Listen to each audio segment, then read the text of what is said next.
Hello everyone, greetings to you. I hope you're having a great day. Today in this video we'll be looking at how to resolve and set up the Microsoft Teams app error.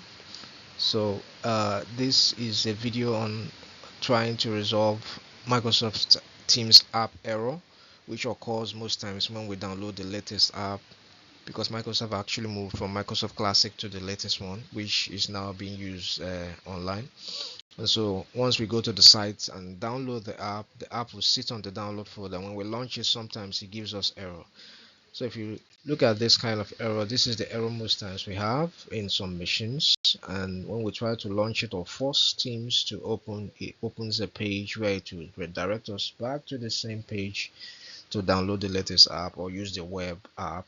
So for us to use the application itself, we need to go to the run, go to the first of all the taskbar, and then locate Teams. Once you locate it, you right click and then click on Quit Teams, and then you go to the run application, or you just press your window R, it takes you there.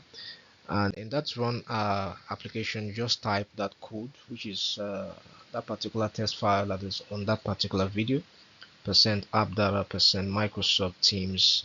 Once you click OK, it will take you to a Window Explorer page where you have a lot of folders that are inside the program files of the Teams. Then you just select all and download and delete. And once you delete the folders, you go back to the same run app and type %local app data %Microsoft Teams. You click OK, it will take you to another folder, but this folder will have the update file. So you just do the same thing, select all and delete. So once you are done with that, you just return back to your download setup file which you downloaded initially, or if you have not downloaded it for the first time, you can follow the link in this video and then download it. And then once you have it, the file name is MS Teams setup. Just double click on it, it will on its own open up and ask you to sign in if you have not signed in for the first time. If you have not signed in for the first time, you just type in your credentials and you're good to go. And if it opens up and then returns back to the same error we had before, just close it and launch it again.